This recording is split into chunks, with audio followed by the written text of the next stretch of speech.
Well, good morning, everyone. I am Hope Bourman. I am Divisional President of High Trust Coaching, and I have with me one of our superb High Trust coaches, Dan Munford. Good morning, Dan. Good morning. Thanks for having me today. Absolutely, Dan. Thank you so much for being with us. So we're going to kind of jump right in this morning. Today, we're going to be talking about the organization trap. And I know that this is something that all of us should be listening to and paying attention to. And so we thought we would bring it to Coaching Live today. So the current environment is right now a raging river. And it's kind of, it's just a river of responsibilities, of timelines, and everybody needs something now and they need it immediately. So the question is right now is that how well are you managing it? The question is, are you managing your business or is your business managing you? So I thought this would be a great conversation for us to have right now and to have Dan kind of jump in and talk a little bit about the organization trap. So Dan, you're on. Right on. It's interesting right now because everybody is crazy busy. And so how are we handling it and how are we navigating it? And I think that the two lessons are one, acknowledge the power of this flow. This flow is massive. And there are two ways to handle it. One, you're just going to flow through it, or two, you're going to actually navigate it. And I think navigating it is definitely a better way to go. And in order to do that, what do we have to do? We have to have a little bit of outlook, right? And so I like to say, let's take a second. And well, Todd likes to say, let's take a second and, go ahead of the river a little bit and get a really good look at it so that you can navigate it better. So get ahead of it as best you can.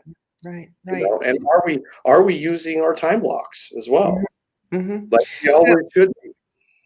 Yeah, it's so true, Dan. And I had an amazing conversation yesterday with one of our master level coaching members, and she is looking kind of down the road. So she's not just going with the flow of it. She is at least kind of stopping at intervals to see, okay, where are the pain points? Where are the wheels kind of shaking? And what can I be doing differently to have that river go back to a smoother flow?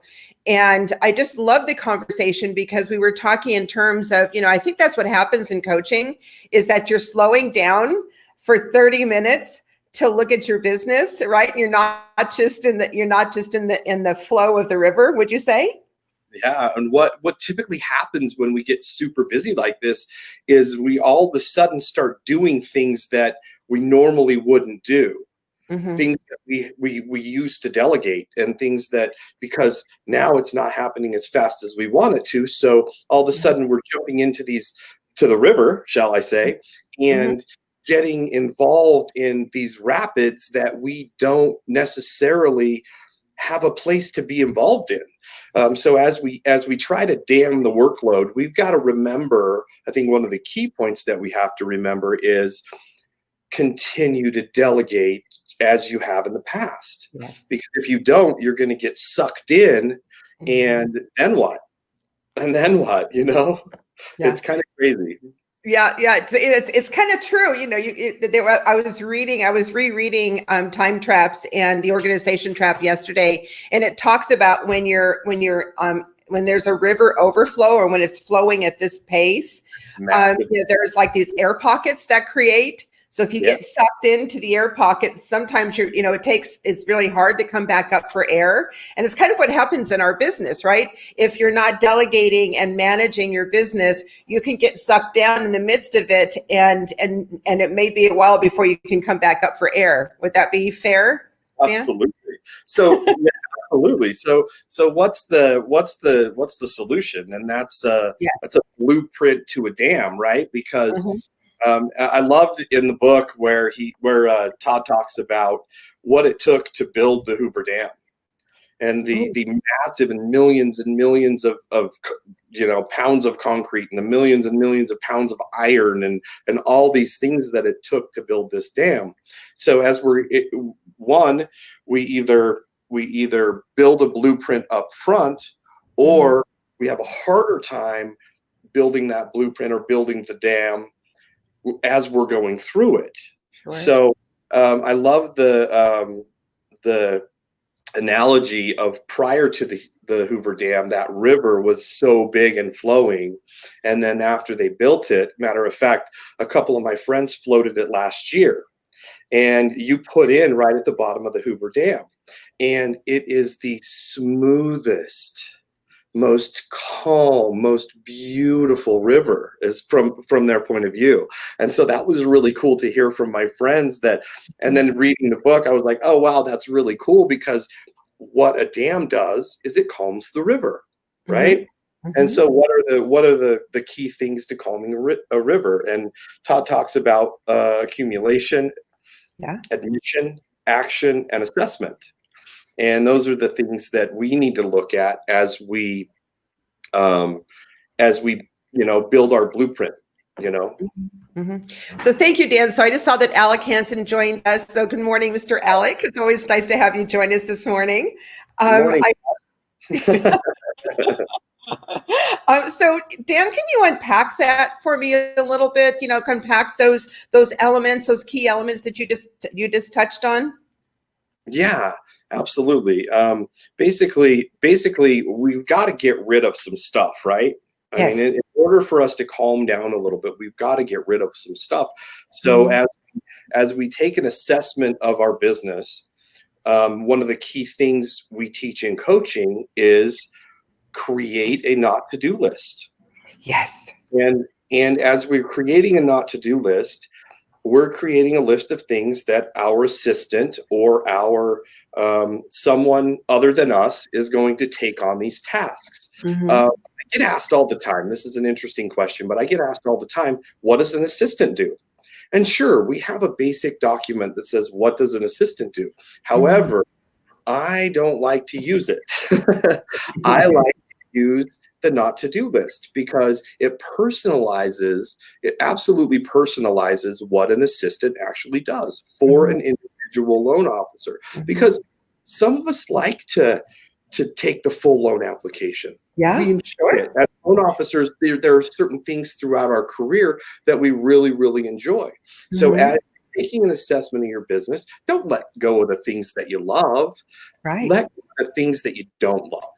Right. And that way you can clean up your business big time. Yeah. So letting go of the things that you don't, letting go of the things that you don't love and or maybe not be your strength. Yeah, right? And that's where admission comes in. You really have to admit what you're not strong at, right? Right. And then this is where every salesperson or every loan officer, in my opinion, happens to fail. When they decide to let go of things, they continue to take action on those things. And you have to stop taking action on those things that you have delegated to another individual. Yeah. It's kind of interesting to talk about, but I believe that having the ability to let go is super key in our industry. I think that is a skill of masters to know when to let go. Don't you think, Dan? I think that is a skill of masters to know what to let go of. I think that everybody kind of acknowledges the need to have an assistant. I think that the most important step in hiring an assistant is first to write out those roles and responsibilities. And using the not to do list. What is this person going to do? What does that job description look like? Because it's almost as if you build it, they will come, right? And I think that that's such an important step, not just to get the assistant, but to say, what is that person going to be doing? And also, once you get that person in place, that you learn to let go. I'm working with a client right now in Canada. I'm sorry, go ahead. I said, I think that was the key word is learn. Sure. Stop all unnecessary tasks. We have to reteach ourselves, right? So if we don't learn to let go, then we'll never let go. you know? Yeah, exactly. And sometimes you just have to, put your hands on your nose and jump in and just trust a little bit. Yeah. You've gone through the process of, of deciding who that person is. The person comes to you with skills. You've gone through the training process, and now it's, now it's time to, to just let go. So I absolutely agree with that. I kind of hear that there's an apprehension with that. And I'm wondering, Dan, and tell me if you think I'm wrong, but I'm wondering if sometimes people are in our industry don't let go because they, if they're not letting go of the busy work, then that's going to require them to be doing work that maybe is little less comfortable for them, like pursuing new business, pursuing new referral partners, doing the green zone business. What do you think about that idea? I truly agree, because I think it's fear. So there's two sides of this fear that I'm talking about here. And the one side of it is fear that the transaction's not going to go super, super smooth, right? And then the second fear is fear of going out and getting new business, and the fear of connecting, making massive connection with new partners. And so we have two sides of fear here. And instead of it being fear, why can't we just call it excitement and go out and be excited about getting new business, right? Yeah. Exactly. I love that. So let's talk about looking ahead. Is one of the things that Todd talks about in time traps. And when he's, talking about the river, he's talking about looking ahead. And I had, an amazing conversation with one of our coaching members, but I'm going to let you unpack this first. As what does it look like to be looking ahead, to just kind of to stop for a minute, put some rocks in the dam, and be looking ahead, Dan? Well, the first thing is make sure you have a plan. And as we coach in high trust coaching, that's one of the first things we start with is your business plan. And then we also like to transition that plan into other areas of your life. We look forward. We have to look forward to not just the business, but your personal life, your health, and things like that. So as we're forward in these areas in your life, I truly believe, because the family and the health and all these things in your life are so important, that we don't let the business affect those, that we stick to our business plan. We let go of the things we know we let go of, and we truly build a business that is based on a plan for our lives. Right. As Todd says, on purpose. On purpose. Uses on purpose. I love how he does that. And so if we're not living our lives on purpose, then guess what? We're living them on accident, and no one wants to do that, right? Right. Yeah. And I think that in today's environment, we really kind of want to be making some decisions. Those decisions are, and those decisions are made by looking ahead. What do I want my business to look like? What do I want my life to look like? What do I want my client base to look like? What do I want my referral partner, relationships to be looking like? To really kind of start to be making those decisions and using those decisions as a filter in everything that we do. Absolutely. One of the things I put into practice years and years ago was to be home by 5 o'clock Monday through Thursday, and home by 3 o'clock on Friday. And that doesn't mean I stop working. That just means I'm home.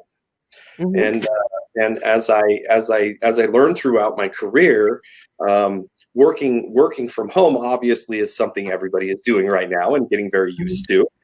But one of the things that I've learned over my career is it's okay to be sitting on the couch with your partner in the same room, and if you're doing different things, you're still together. Yeah. So if you think you're still there, you're still together, you're still available to participate in things that need to happen. But if you're busy doing a couple things, maybe shooting out an email or working a little bit, I don't think that necessarily is damning to a relationship. But I do believe it is important that you don't go overboard. And let that all define you, like we talked about a couple of weeks ago. Yeah, exactly. And that's so true. I mean, I think it's balance, right, Dan? Sure. It's all of those things, balancing all of those things. And I know that there's a lot of people out there right now that are, in the weeds. They're in the midst of this raging river, and they're saying, yeah, Hope, right. Yeah, I'm going to take a step back, or I'm going to, I've got time to do planning for my business. And I just have to say, and I'm going to let you answer to that as well, Dan.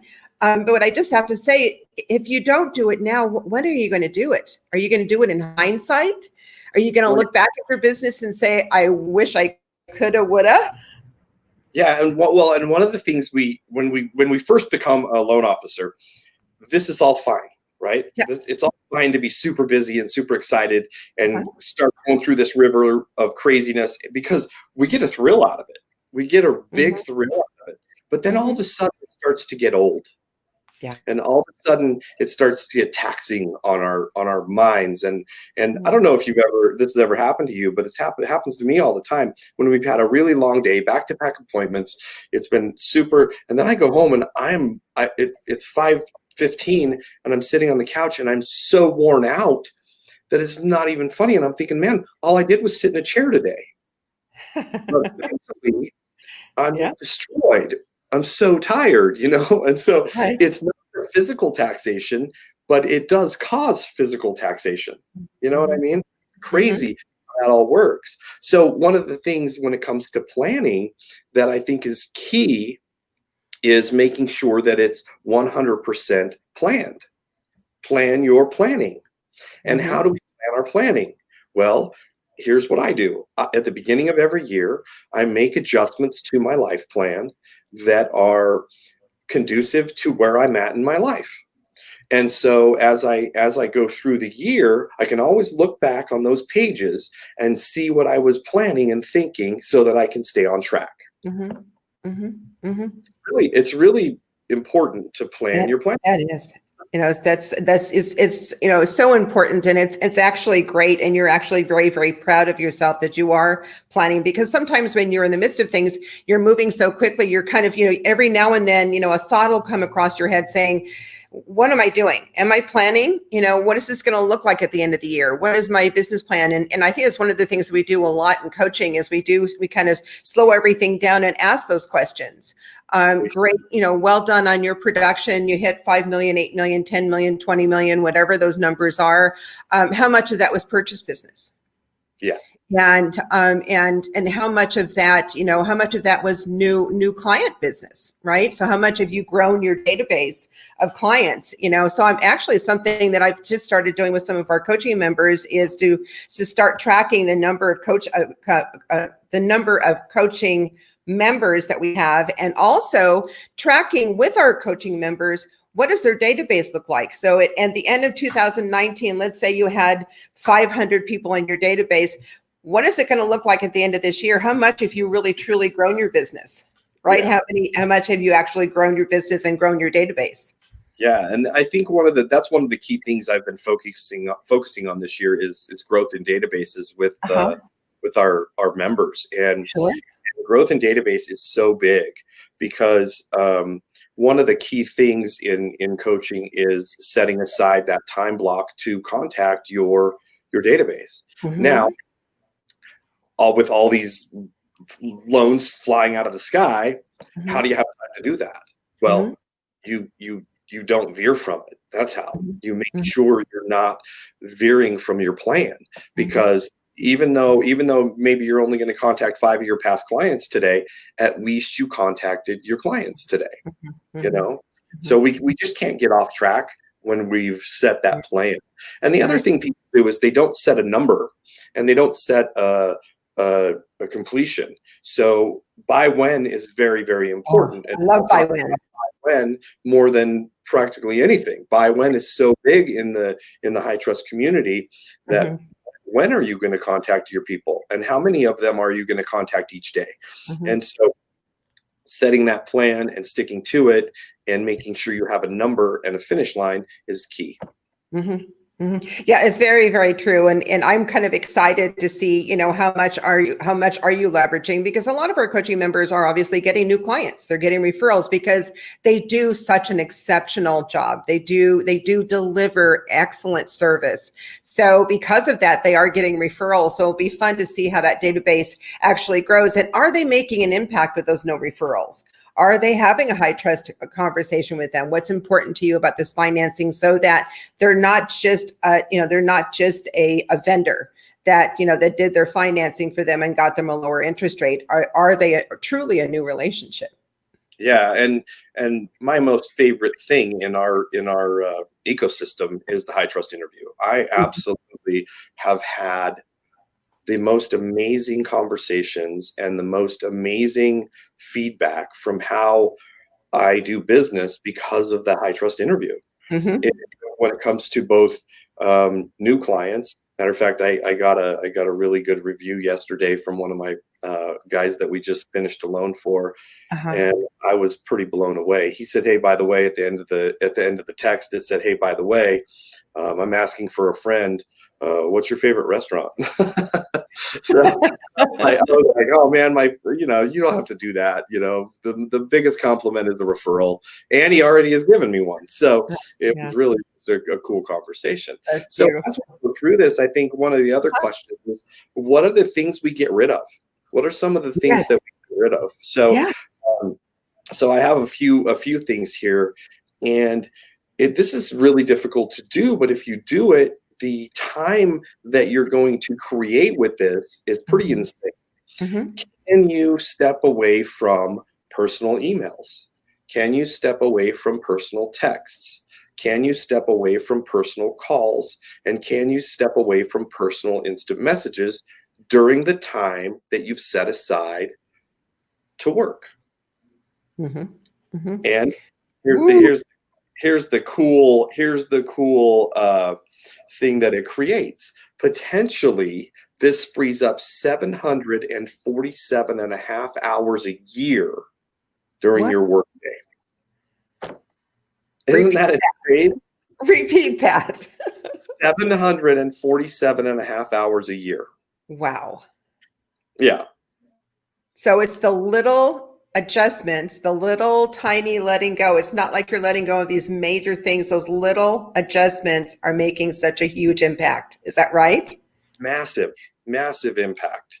And so as you get rid of the little things, they're creating just a much easier workflow, in my opinion. You Mhm. know, I know we have, with new coaching members, they have to get in the flow. It's almost as if it takes a little while to get them in the flow of accountability and execution, and that by when, because I think there's probably, if you're not in coaching, you don't have that by when accountability, and it's something that comes up every time we have a coaching call. And yeah, it's interesting, I had gotten on a call with a coaching member, fairly new coaching member, and we had set out and had agreed to several action plans. And we got on the call and he hadn't executed any one of them, not one of them in 2 weeks. I know, not one of them in 2 weeks. And his response to me was, I just got hit with a lot of business, which is, yep. yeah, which was like, okay. So we had, it had to have a conversation around that. And that is that, are we going to keep going along, down this path, or are we really going to start to execute and only be biting off? And I knew he was biting off more than he could chew. But I thought it was probably even better for us to go through this exercise to say, let's, what we agreed to, we're going to execute on, so. This really brings up a word that I like to use, and it's boundaries.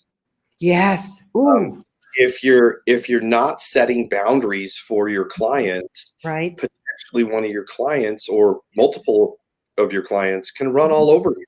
Mm-hmm. So Mm-hmm. if it's very key that you set boundaries with your clients. Yes. I had a coaching member complaining about an agent calling him at 8 o'clock at night, and I said, "You're answering the phone, right?"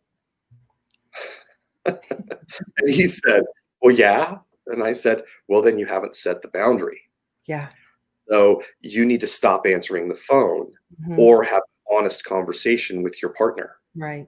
Right. So it's kind of interesting, but I was like, yeah, it's very, very fun to do this business. And this business is super rewarding until one of your partners walks all over you, right? And then when that happens, you're like, oh man, this is so rough, but it really doesn't have to be.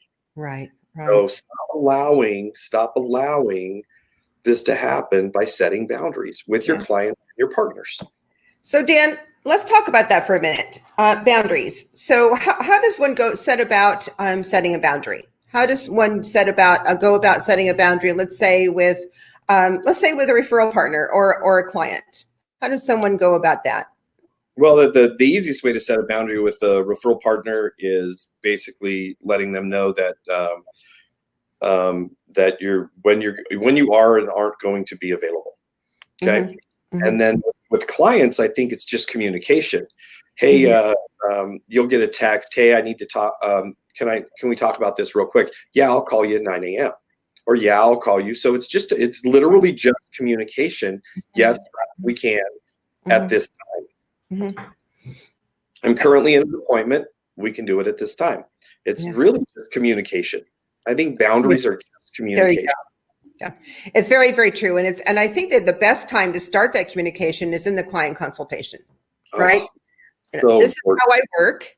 This is when you can expect to hear from me. This is when I won't be available. And know that, that you will be getting, that the communication will be high and that you will not be for lack of information. And basically kind of just setting those clients' expectations.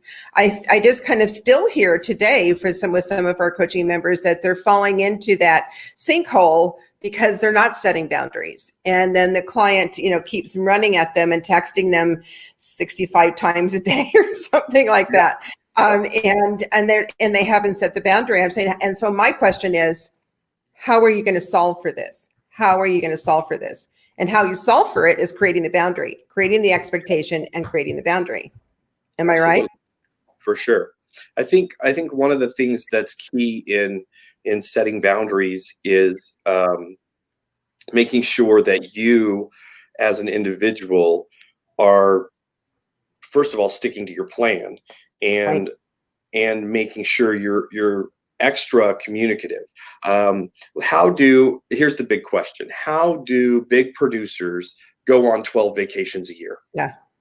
And they have surrounded themselves with people that know how to do their job just like they do. So I remember the first time I went on a big vacation, 10 days, and actually followed my plan, which was to let go. Sure. And my clients were in good hands. And so basically the conversation went, I'm going to be out of town for 10 days. However, you're in very good hands. Here's my assistant's name and phone number. If you need anything, she'll take care of you. Yes. Let me know if you have any issues with that, and we'll get you in touch with her if you need. And what happened was I came back from a 10 vacation. I think I had talked to my assistant maybe 2 times in 10 days. And I came back to 5 new transactions and three closed transactions. It's a miracle. Yeah. Letting go is such a relief. Right. And getting there isn't easy. And so as we talk about building a dam and building this program and putting it into place, it's not easy. However, when it is done and in place, it's so freeing to you as a leader of your business. Yes, absolutely. And then now you're moving into the mastery level, right? You start moving into master level when you're actually running your business, planning your business, executing on your business, and gleaning the success that comes from that kind of discipline. Am I right? What does Todd say? You either plan your life or your life plans you. Right. Exactly. And so I would much rather plan my life than have it planned for me. Exactly. Exactly. We're coming up to the end of our time, Dan. What are one or two things you want to make sure? Let's say that we're coaching everyone that's listening right now. What are one or two key takeaways that they should be implementing today? Get rid of the personal stuff during work, I think is Okay. key. And watch your time just get better and better. As we talk about time traps, by the way, this is literally one of my favorite books of all time, and continually relevant to our business. And so if you haven't read Time Traps, please read Time Traps, because you will learn so much from that book. As I was going through this, I looked at my notes and I'm like, man, I have notes in every single chapter of this book. And so it's a phenomenal book. So read Time Traps, get rid of the personal email, and watch your time just get better, and the flow will just get so much easier. Yeah, thank you. So I have a key takeaway that I'd like for everyone listening to do, and that is, if you're not in coaching, one of the things that we do is we track hourly rate. And hourly rate, when we are actually looking at hourly rate, we're actually establishing and understanding how valuable our time is, and it's also a key motivator when we're billing out at $2 or $3 or $4 or $500 an hour. And it kind of motivates us to get rid of those things that we shouldn't be doing that we talked about earlier. So the way that you calculate your hourly rate is you take your gross commissions, divide that by the number of hours that you worked, and that will establish your hourly rate. So if you're not in coaching, why don't you do that for the next 90 days and see how valuable your hours come and what you're willing to let go of that's just not worth your time. I love that. Perfect. Yeah, absolutely. So, Dan, thank you so much for being a high trust coach. You've been with us for a couple of years now. You bring so much value. I think the next time you come on board, I'd love for you to talk about recruiting. That's one of the things that you do incredibly well. You are at master level, so you do help our master level coaching members in recruiting. So would love to, maybe we'll have a conversation around that next call. Absolutely. I'd love to do that. Thank you. Right. Have a great day. Thank you, everyone, for joining us. Bye-bye. Bye-bye.